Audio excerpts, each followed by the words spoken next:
and I am here today on Intellectual Chocolate with Carla Watkins. Carla is she's a yoga and fitness expert, and she is somebody who knows a lot about some of that stuff that I know nothing about. I've actually seen. First of all, actually, I'm not even going to talk about I was going to talk about your crazy yoga pictures that I've seen where you're doing all these weird stretches and stuff. First of all, I want to start off by asking everybody who's listening at home, let's do a microphone check. 1 2 1 2. Can you guys hear me? If you can hear me and you can see me, please say I can hear you and I can see you. And I'll give everybody a second to kind of pop in. So if you can hear us and you can see us, just let us know so we know that we're not talking to ourselves. Yes, and hopefully you can hear me and see me as well. Yes, yes.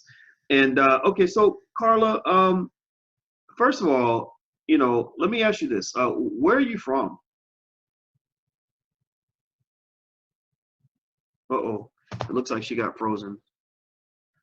Let me check my connection. Hey, Carla, can you hear me? Uh-oh. And we are frozen. So let me try this. Let me try a different connection. Okay, it's all good now. There was a pause. There was a pause on my end, but everything's fine okay. now. Okay, so tell me, where are you from?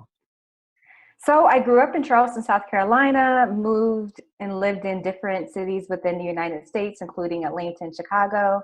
But now I'm actually located in Medellin, Colombia in South America. So living the life down here. Oh, okay. So, and I know a little bit about that because you happen to be, a lot of y'all don't know, Carla happens to be married to my brother. And so my brother was smart enough to marry a woman who is an expert in yoga. And Wow. so I want to ask you this, how did you get into yoga? I don't know a lot of Black people who are into yoga, to be honest with you. What leads, a Black woman living a regular, normal life to become just so proficient in yoga? Well, actually, with my yoga journey, it started off somewhat from being on a dark path, unfortunately. So when I was living in Atlanta at that time, according to societal expectations, I would say everything was good as far as I had a great job. I was working as an electrical engineer, living in Atlanta, had a house and all of that stuff that society would deem as successful. But at the same time, I was really struggling with anxiety that was work related, maybe even personal related. And one of my friends, after I went to go see a doctor who in the short visit had prescribed me an antidepressant, she actually recommended before I even do that, since I did not have any type of formal evaluation or anything like that, she recommended yoga. So thankfully, yoga was just something that worked for me. And I definitely think that there are cases that prescriptions work, and not knocking that or anything, but I'm just so happy that on my journey that I was able to start practicing yoga and find some holistic tools that were able to help me deal with things in my life at that time. So anxiety and just the stresses of life. I think just sometimes dealing with microaggressions, you don't even know that you're experiencing, you can build a lot of tension in your body or have a lot of other stresses that you don't even realize that you're taking on. Interesting. Okay, so you were in a situation where you felt some anxiety that came from the stresses of life, microaggressions at work, which I know a lot of Black folks understand that. We go through it every day in the workplace. And you said you didn't even realize that might have been the source of the anxiety. Really, can you kind of speak? Right. Yeah, tell me more about that. Like when you talk about, the microaggressions on a daily basis and things like that. Like what was that like for you? What's been your thought process about what you were kind of going through? Right. So at the time, the only thing I knew is how I felt in my body. So I knew that I was having all of these anxious feelings and that it was just affecting my personal and professional life. So I didn't know exactly what the root cause was, but I knew that I was having symptoms that would have me change my actions, avoiding things, avoiding meetings and outings and just everything. So it was the symptoms that led me to want to dig deeper and figure out what was going on. So at that time, starting with yoga, I just noticed without even realizing it that I was holding so much tension in my body. So I was literally just walking around during the day or in the office with my shoulders tense and just holding so much tension, almost like I was ready to fight all the time, but didn't even realize it until I started doing physical postures and started realizing that I was releasing tension, learning how to breathe. I didn't realize how much I was holding my breath during the day.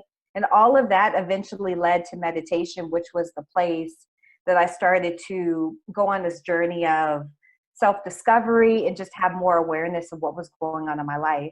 So once I started meditation and was deeper into yoga is when I started to really pause and think about different things in my life and what was leading to the stress. So from being in it, I didn't really realize that work or my commute or anything like that, or even just being in a white male dominated field was causing me stress. It wasn't until I actually paused and learned how to relieve tension and breathe that I started to just think about it. I was so programmed just to keep going and always stay busy that I never even thought about it before. Wow. Everybody who just came in, I'm talking to Carla Watkins. She happens to be my sister-in-law, but she's an expert in yoga. And she runs a great platform called YogaGreenbookcom. That's YogaGreenbook.com. YogaGreenbook.com has been featured in, I think it was Black Enterprise and some other publications. Yes. Is that right? Yeah, Yes, yeah. Well, let me start, I guess, start there. So what, you've been featured in a lot of different outlets. Where are some of the places that Yoga Greenbook has been discussed?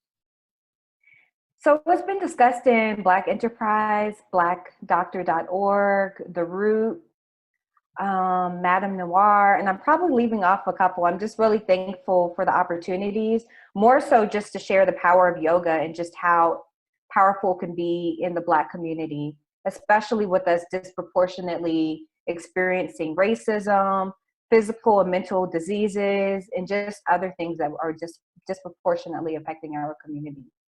I've heard Russell Simmons, advocate for yoga and meditation for like kids in the hood, stuff like that to kind of help deal with some of the tension. What do you think about that? I mean, what are your thoughts when you hear him make a recommendation like that? I think it's a powerful thing.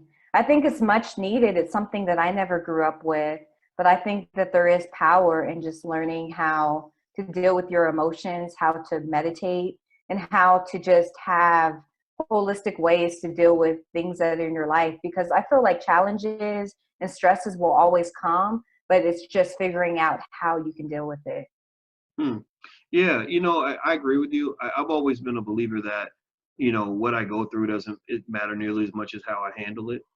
And when I started just sort of, for me, a lot of it was psychological. I agree with you about yoga and fitness and everything else. That's been huge, for me. But also in terms of just how I process, what I see, what happens, I learned the value of just staying calm, no matter what, just believing in the power of the universe or whatever it is, or as some people might say, my Christian friends say, let go and let God. I kind of do that. I kind of just say, I got this. I'm gonna figure it out. It's gonna work out. And that helps a lot. That helps a lot in terms of remaining calm. It's sort of my own meditative process or part of my process. And it almost seems like anybody who wants to be normal in this crazy world, you have to have some sort of process you go through that'll help you achieve that inner peace, right? To help you get away from these drugs they want to pump you with, and all these other crazy things they want to do. And it seems like yoga kind of allows for that. Because I'm gonna tell you the truth, I can't really see. I want you to help me with this. Educate me, please. When I see people do yoga, it doesn't. It makes me think about Tai Chi. It looks like people are just making these moves, and I don't know what that means. Or I'll see people in yoga just doing these stretches, and you showed me a couple of the stretches, and I couldn't do them because I was fat and they were hard. But still, it just didn't seem like exercise to me. Like, how does yoga help people actually lose weight? Just for example. Well, for example, yoga can help you lose weight just from the consistency of a practice, number one, but some of the poses that are within yoga. So holding a static position, or if you're in a yoga class that is flow. So I really just think that the consistent movement is what can contribute to weight loss. But one of the number one and surprising ways that you can lose weight also is because it starts to make you think about the way you're eating. So it's like a self-evaluation of other things that are in your life. So you have the physical benefits of moving your body, but then also the awareness of thinking about what you're eating and putting it to your body, and just other holistic practices that usually go hand in hand with yoga. Hmm. Interesting, interesting. So you're saying that the weight loss comes from just sort of self-awareness, like sort of paying attention to your overall lifestyle. Is yoga more spiritual or is it more physical? What would you say? I think it can be either. It really can be what you need it to be. So when I started practicing yoga, it was purely a physical practice and to relieve tension and just have that, what they call yoga high. But then after that, it became different for me and became more of a spiritual practice.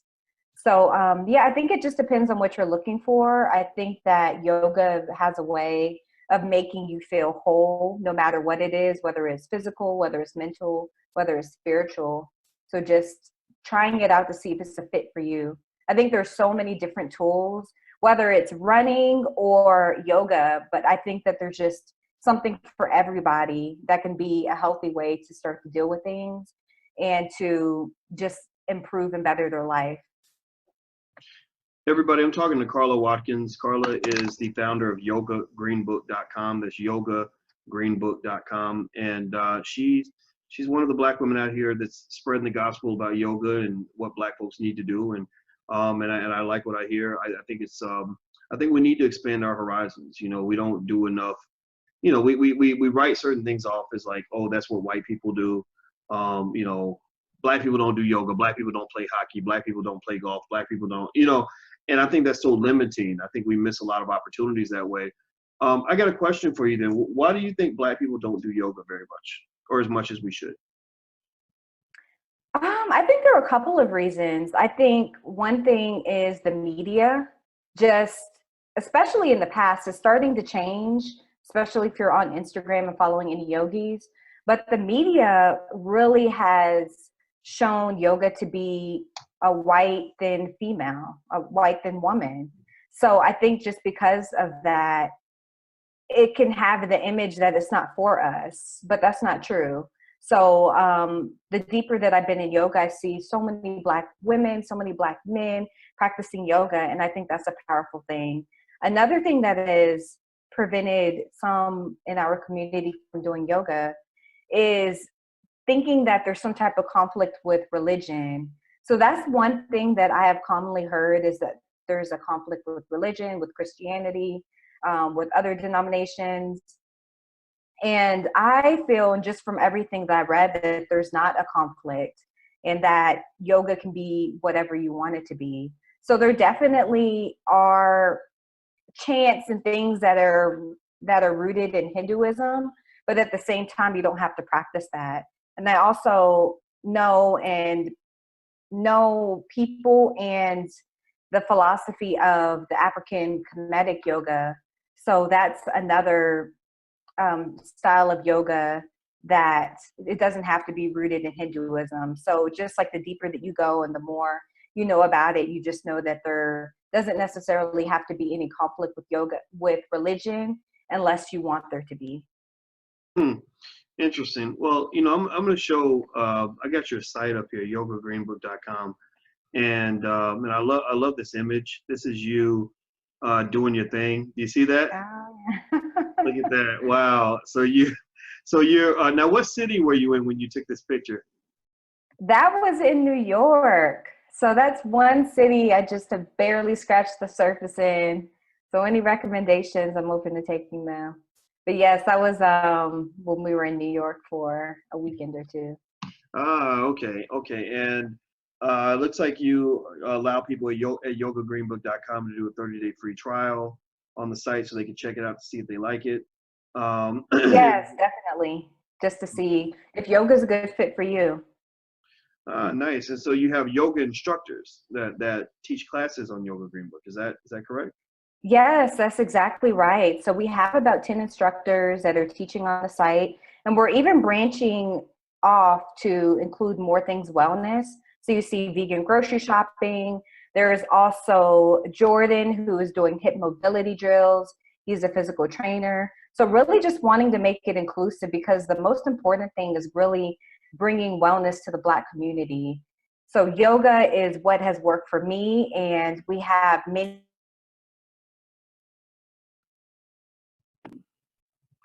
So, so Carla, one thing I want to ask you about, is, the fact that, in the African American community, we know that there are health issues, right? We know that people are dying from all kinds of stuff that's preventable.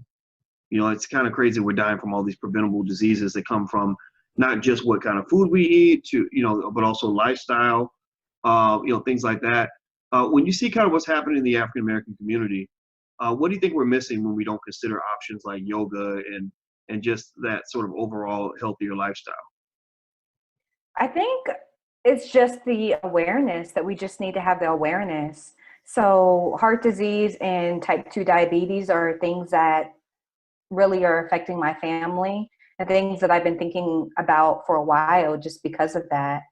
So I think it's just the awareness of knowing that there are different tools that we can use, whether it is yoga, whether it is running or whatever. And then also just having more information about nutrition. I think it's just something that I didn't necessarily know until a few years ago. And it's just something that we need to continue to spread the awareness about, of some of the different options that we can use within our Mhm. community. Well, I'll tell you what, I think that more people should, kind of expand our horizons. I think as Black people, kind of seems like we sort of pick things that we're just sort of used to, food that we're used to eating, sports we're used to playing, and it's or places we're used to going, and we don't, push that boundary. And if what and you and your husband, who happens to be my brother, so she is family. I want to make sure that's clear. But one thing you all did was you all were digital nomads for a year. I know that's a little side note, but I was curious about that. Like, so what's that been like? To sort of move away, because you were anchored in the corporate plantation. Like, you were there, you were Right. doing well, you were making your money, and you left that behind so that you could, live in different cities for 2 weeks at a time. And you did that for a while. How long were you on the road? Was it about a year? Right. It was a year before we decided that we wanted to make it our permanent lifestyle, basically. So right now, June 1st is 2 years since we left Chicago. Wow. And how many cities have you lived in, or how many cities did you live in during that first year of kind of being on the road? Oh, wow. Over 15 cities. So different cities within Europe: London, Paris, Budapest, 3 cities in Italy, Madrid, Barcelona, and several more. So the list goes on and on. It was definitely a great experience, just to mainly, the main thing that stood out is experiencing different cultures. I didn't realize how many stereotypes I had before I started traveling. Really? Right. Yeah. Oh, that's funny. So would you say that you lived in more than what, 12 cities, more than 15 cities during that first year? Yes. Yes. I would say more than 15. Wow. Yeah. That's pretty amazing. I mean, most Black people don't go to more than, I mean, most of us, that have come from regular families, growing up, I mean, it was a big deal for us to drive down the road from Louisville to Cincinnati, let alone living in other countries and things like that. I think people are missing a lot when they don't get passports and they don't get out here and see the world. And it doesn't seem like Yeah. it costs a lot of money. I know you all traveled on a pretty reasonable budget. It wasn't like you were out spending money like crazy. You made Right. plans to make the transition. What was that transition like, going from the corporate plantation to just sort of this other unstructured but yet freer kind of lifestyle? What was that like for you psychologically? Because I know you're an engineer, and I'm curious to know, did that affect you? Like, how did that feel to kind of go from structure to no structure? It was really challenging for me because I have loved stability. And that was one of the reasons that I studied electrical engineering, and I was working for the federal government, which is always seen as being really secure. And on top of that, was working for over 10 years as an electrical engineer, moved to different positions in cities, but was still pretty much doing the same thing. So I was really comfortable. I was comfortable with the salary that I was making right before I decided to quit, and we decided to move. So it was a really difficult process, but I knew that it was something that I wanted to do. And just the fact that for over a year, much longer than that, really, I had always envisioned quitting and what that would be like, what I would say, and everything like that. And I'm sure others can relate to that, of just having that moment of what it would be like to quit. So, yeah, it was really challenging, but I definitely was planning and stacking money for over a year, just thinking about the possibility of what if one day I did quit my job. But transitioning into entrepreneurship was really hard. It's still hard. I work more hours now than I do when I was corporate, but it's the best decision ever because I'm controlling what I want to do and doing something I'm truly passionate about, and not something that I'm just told to do. So it's just really, really challenging, but it was completely worth it. Yeah, it's almost like when you get that taste of freedom, the idea of like going to work and doing corporate stuff is almost depressing. You Yeah. know, it's almost like somebody telling you to go back to jail. I mean, no disrespect to people who are still in that world. I feel for you, but I think it's so rewarding when you seek out a better world and find out that it actually exists. Because I didn't know. I mean, there was something about it, something about this fact that this was something I had never done, and I was it was something I'd never done, and but I knew other people had done it, but I could not see myself doing it. Like I could not see myself living a life where I didn't have to get up and go to work every day. It just seemed like, whoa, like I don't that can't be me. That's for other people, you know. And then when you finally get out there, you're like, oh my God, it's like breathing for the first time, because you're like, wow, I get to really live. My life is literally 3 times longer now because I've cut the fat from it. I've cut out all the wasted time that I would have spent doing something that I didn't even want to be doing. But that's the majority of your life. Most of us spend the majority of our waking hours, or a large percentage of them, doing something we wouldn't be doing if it wasn't for the money. That's kind of a scary thought. It is. I Yeah. know the feeling. I can definitely relate to the comfort that it brings, and just knowing that you're going to have that steady paycheck. But even that's not even always certain. So it's just finding what you're passionate about. If it is corporate, then keep doing it. But if you're really just not happy day after day, year after year, you may turn into what I was feeling. And I was just felt like a zombie, literally just getting on the train, going through the motions and being there all day, and then being too tired to do anything when I got home, Mm. the things that I really wanted to do. I was too tired to even do it. Oh wow. Well, I'm very happy for you now. So you got away from the corporate plantation. You've seen the world.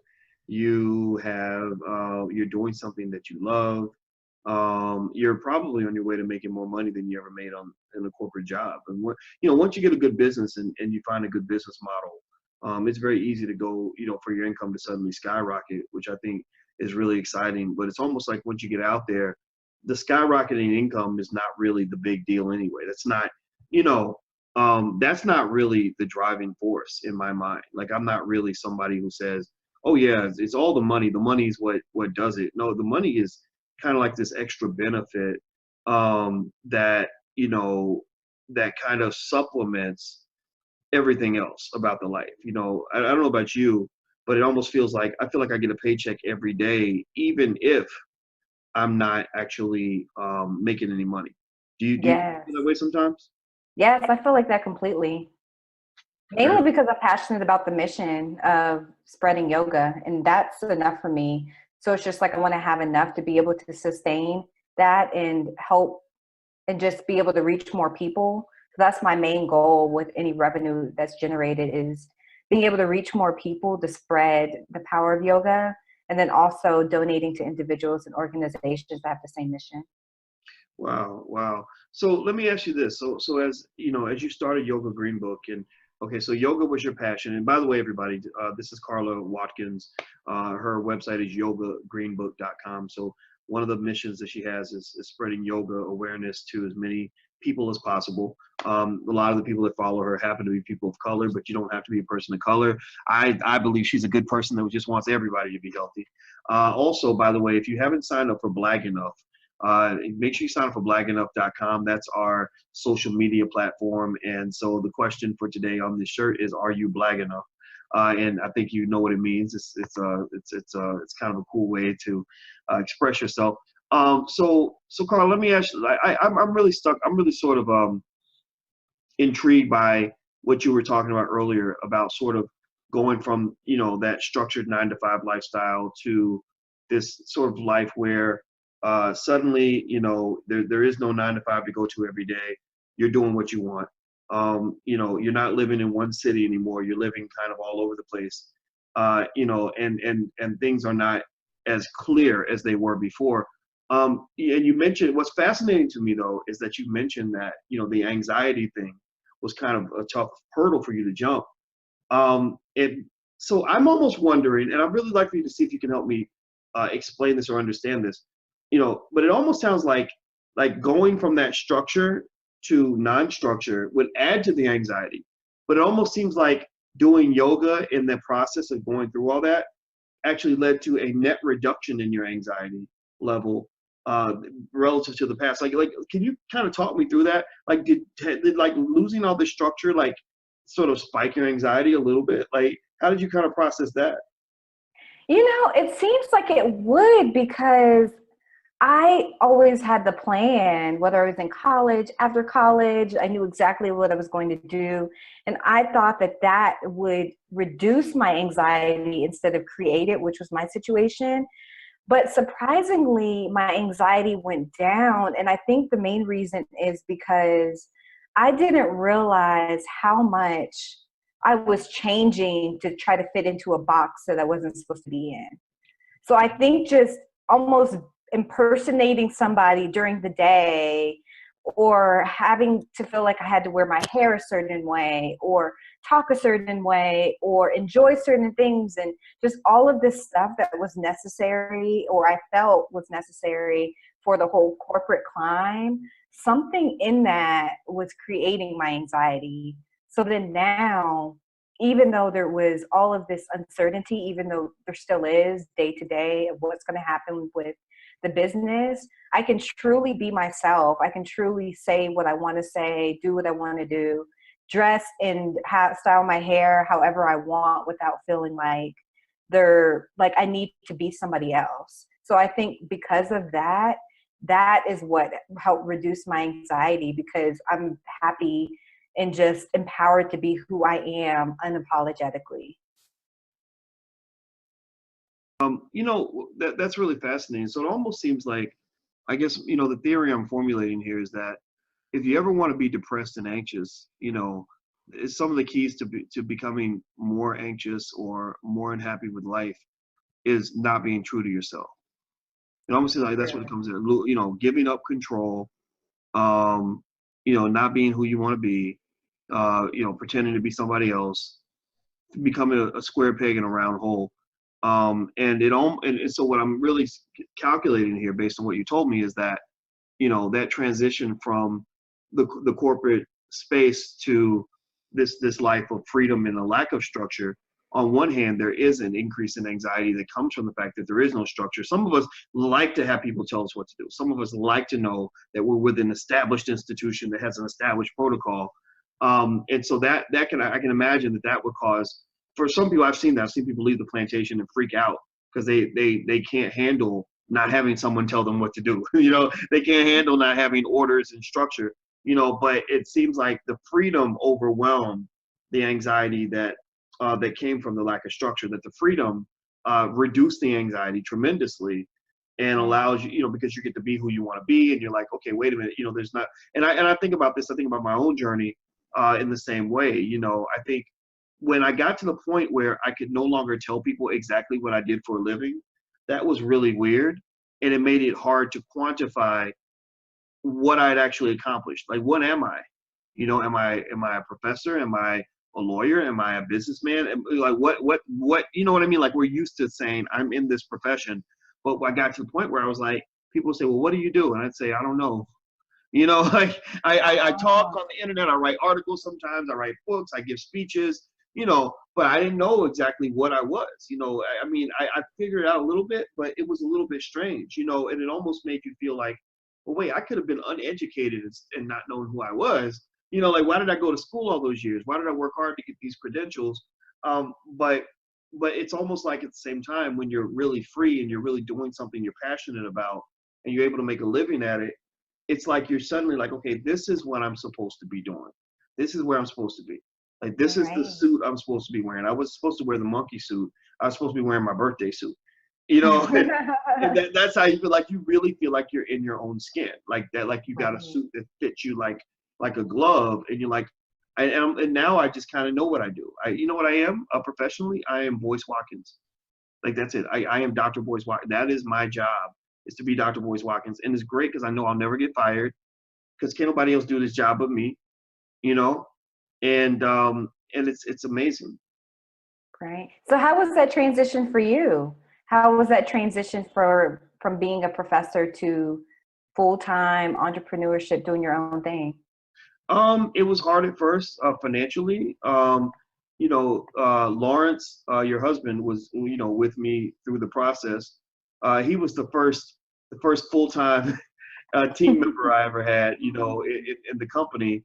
And, you know, it was tough because we were guessing at a lot of things on how to do certain things and that we just didn't know how to do, you know, and we'd say, okay, well, I think if we do it this way, it's going to lead to a certain result, and it didn't, and it wouldn't work out, and you'd waste a bunch of money. So you had to go back to the drawing board and try again. And so I would say that, you know, the best thing that really worked for us was we would just go back and just figure it out, you know, try something different, try it again in a different way, and just keep kind of improving each time. And then, you know, it was also it was really scary, you know, because I stand up to racism in a lot of ways. I stood up to white supremacy on my job. I didn't like it, and it wasn't popular to do that at the time. I didn't, you know, there wasn't a lot of support for that kind of thing. And I remember just kind of my recurring fear was that I would have to go back and beg these people to let me back in. You know, like I left the house, I went out into the wilderness, and I can't survive, so I'm begging you to let me back in. You know, so you can just say I told you so. That was a really scary thought that I had, and that's what really motivated me to keep trying harder and to keep figuring it out. Because I just kind of figured out, I said, well, if white men can do it, then I can too. Also, as a professor, it's really hard to make tenure. Tenure is where you get a lifetime job and financial security and all that. And I said, well, it's also really hard to become an entrepreneur and create a successful business. The difference is that if I worked hard and made tenure, I would only have so many benefits. You know, they would define like how much I'd make in terms of income and all that. But if I succeeded as an entrepreneur, then the sky was the limit. I could do whatever I want, you know. And so I said, you know, so it was really a matter of picking my poison, picking my challenge. You know, both of them are going to be hard. Both of them are going to be really difficult. Which one am I going to pick? So I picked this challenge also because I had more freedom. You know, it wasn't, you know, in academia, I felt that my success level was constrained by what those white men in power thought about me. And I knew at the end of the day, they probably weren't going to like me very much. I'm just not a likable person to a racist. A racist person would have a hard time getting along with me. And so I left and did my own thing, and it was very scary and it was very hard. And I never had any money. I was spending all my money trying to build my business, but I never had more fun in my life.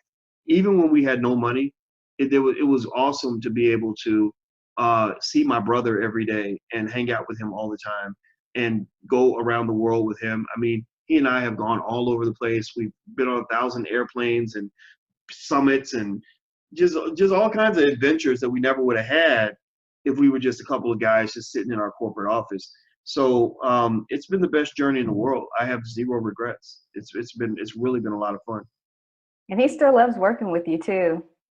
Like Yeah, all yeah. these years later, nothing's changed. Yeah, I like working with him also. You know, I'm really proud of him, and it's really good. it's really nice to have relatives you can depend on, that really believe in the mission, that really have your back. And I think that with him, with the bond we formed when we were children, it just stayed as we grew up. When he was born, I think I was 12, 13 years old. And I think I was 12. I just turned 12. And, it's like I remember him as a little baby in first grade and third grade and fifth grade and 10th, eighth grade and all the way up, and so it just kind of translated naturally into what we do as businessmen. And it's like the best journey that a life could ever be. Like I'm thinking, like I really look at it now. I'm like, it's sad that people are not introduced to this earlier because they don't know that you're missing out on life. Right. And that's how I feel about it. Like I feel like I look at I'm thinking, wow, I'm really living. I get to spend, say, 14 hours a day just living. Whereas if I was working for 8 or 10 of those hours, I would spend that time working or at a job. So I recommend it for everybody. I think people should just gear their kids for this kind of thing. Now you're gonna have, if and when you and Lawrence have a child, which I'll let you decide if you want to tell people when or if it's going to happen. But is that like how would you sort of approach, talking to a child about sort of those professional choices that they can make? Like, what would you end up saying to your child? We don't know yet. That's actually something that we're thinking about now, since we will be having a child sooner than later. And we just are thinking about what we really want to share and what's the most important thing to pass on to our children. And with entrepreneurship, that's something that's new to me. I actually was not familiar with the concept of entrepreneurship and the possibility that it could be in my life until, maybe 5 years ago. And that sounds, kind of sad because I'm new to it and just wasn't familiar with it being an option. But it's something that we want to introduce. Well, definitely the concept of entrepreneurship, but more than anything, we just want our child or children to be aware of what they like to do and what they're passionate about, and not just try to fit into societal expectations. Mm. Yeah, I almost think with kids, it's a matter of just showing them all the options. Mm-hmm. Just give them a broad range of possibilities. I don't think it's a matter of telling the child, oh, if you get a job, you're lame. No, but I think it's okay to tell them, like, look, what you do, I don't know if I can possibly, I don't know how easy it is for me to process things like gender fluidity. Like if you want to be a girl, you just become a girl, or if you want to be a boy, you just become a boy. I have a harder time processing that, but I can certainly process professional fluidity, where you just say, look, I'm not going to box myself into anything. I'm going to make sure my bills get paid so I can focus on living my life. It's not going to be the other way around. I'm not going to sacrifice my life just to get the bills paid. I'll get the bills paid. Once the bills are paid, then you focus on being who you are and living the life you want to live and finding the happiness that's going to fill your heart. And that's what you do.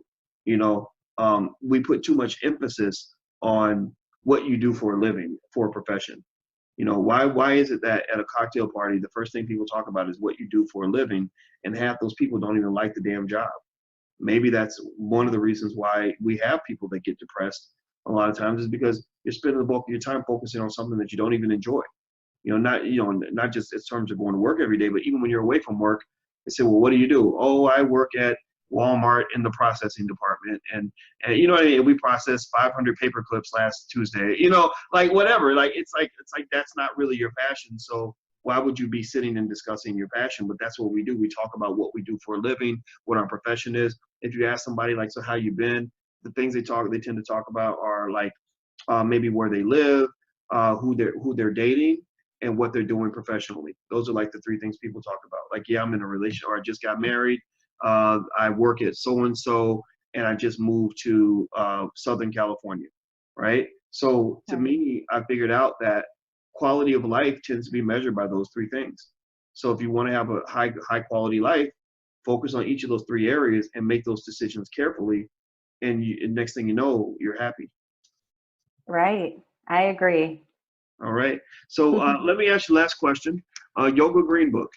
So you're going through the world, spreading the gospel of yoga, helping people of color find their way to the greatness that is yoga, the greatness that is eating healthy, the greatness that is wellness and fitness. So does YogaGreenbook.com cover? So you said it covers more than yoga. So what other areas does it go into outside of just yoga? Right. Outside of yoga, there are videos that talk about breathing techniques, which can still fall under the topic of yoga. There's also meditation on there, which I still consider related to yoga as well. But outside of that, there are videos about veganism, just anybody that's interested in having a plant-based lifestyle, and also knowing the difference between plant-based and veganism. So there's a video that talks about that. And fitness in general, we brought on a certified physical trainer that is talking about physical fitness in general and has some hip mobility and mobility videos that are on the site. So we're branching out, and what we do is we actually branch out and have new videos based on member requests. So we really listen to what the members are wanting, and we create videos based on that. And that's why there's more variety coming to the site. Wow. Well, I love it, and I'm super excited about it. And I have a growing appreciation for what you do, because even today I was just at physical therapy, and I was amazed at all the things that my physical therapist was able to help me figure out about my legs. My legs are the things that I'm always trying to work on. And he was able to explain certain things that I had no clue, like what was wrong with certain stuff. And so I encourage everybody to pay attention, get fit. Just do a little bit every day. That's how I lost a lot of weight. It's just, I get up and I'll run 2 or 3 miles and whatever. But even if you're walking or whatever, just be fit. Make sure you're eating right, and expand your mind. Like, don't get caught up in, we ain't slaves no more. We ain't got to live and eat like slaves. We can actually be free. And I love what you're doing. So everybody, if you want to find out more about what Carla's doing, go to YogaGreenbook.com. Now, Yoga Green Book, that name came from what? Tell us where that name came from, Green Book. Yes, it came from the Negro Motorist Green Book that was used during Jim Crow era to help travelers navigate a safe path. So it was a directory that listed lodging, gas stations, everything, just to keep Black travelers safe on the road. All right. So Yoga Green Book has a history. It's a secret message to the Underground Railroad to fitness for Black people. So yes, navigating to safe spaces within yoga. Yes, there you go. All right. So if you all want to learn more about how to get started, go to YogaGreenbook.com. That's YogaGreenbook.com. She has a free fitness guide, which is at guide.yogagreenbook.com/flexibility. Right? Yes. That's it. We So have it this month. So we are promoting the guide. We all need a little bit more flexibility in our life. So I think it's a great guide to get started. So that's guide.yogagreenbook.com/flexibility. And those of you who are asking about my shirt, are you Black enough? Blackenough.com is our new social media platform for people who are sick of Facebook censoring you and putting you in Facebook jail and taking your data and telling you that you're too Black for Facebook. Well, we invite your Blackness. So if you want to be Black enough, join us at blackenough.com. The conversation's popping. We got thousands and thousands of members, and it's a great place to go if you want a good Black conversation where you won't get censored. So check it out. Make sure you hit the subscribe button, the like button, and the share button, and the thumbs up button if you're on YouTube. And until we meet again, stay strong, be blessed, and be educated. Thanks a lot, Carla. Thank you. Thank you for having me. Oh, the pleasure's all mine.